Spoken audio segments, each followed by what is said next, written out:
Women love to talk about their feelings, but this is a mistake, especially in today's generation. Do you think it was helpful, especially to a man? In this video, we will talk about the 5 secrets you should never tell to a man. To protect yourself in situations you never expected to happen, it will limit yourself to not spit more than you know. So let's start. How many partners have you had before? If you make a poll and ask men which option they prefer between a woman who slept with 100 men and one who had 1 or 2 partners, I am pretty sure the majority of men will pick option 2. So the solution is not to limit yourself to 1 or 2 partners, because as a woman, you need to go out there and explore before you can find someone who is suitable for you. But you should avoid sharing this exploration journey with your partner. He does not need to know. There are no benefits in him knowing. There are only drawbacks. Next, don't be the one asking if you guys will meet again. In other words, don't reveal your cards. A lot of women are not aware of that, but dating, and even relationships, are a game. So that means you need to be a little bit strategic about it. Men that you meet on dates are not your friends. They don't owe you anything, and they are indifferent to how you feel until they decide to start building something with you. Until then, you should treat them as you would treat a stranger and not trust them with your feelings. All of that to say that when the date is finished, it's up to him to tell you if he wants to see you again. As they say, women are the gatekeeper of S*X, and men are the gatekeepers of relationships.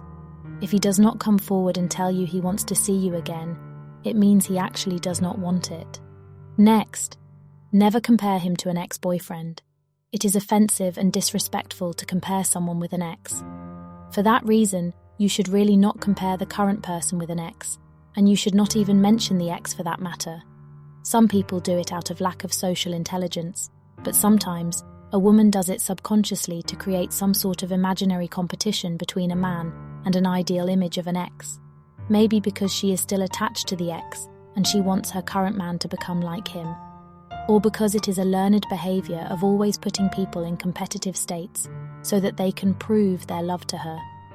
It's quite unhealthy in all cases, which is why you should make it a rule to avoid any form of comparison with an ex. Another one. Never talk about your past relationships' trauma. You'll be surprised, but a lot of people, especially women, use their partners as their therapist or their best friend. It's kind of natural and human to do that.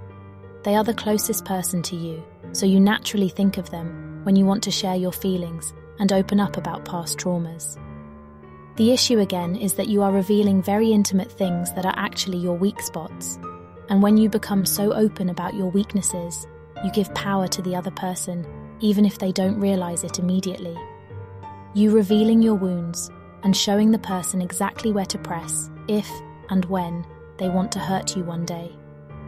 And looking at the very low success rate of modern relationships, I can say that statistically speaking, most relationships are not meant to last a lifetime. Maybe there will be one that will be the one for you, and that's why we call it the one. So it's best to think ahead and not give the other person so much power that they can use, and you don't even know in which way they will use it, against you when things go downhill. For example, having been in a toxic relationship with a narcissist may get your partner to sympathize with you and feel sorry for you.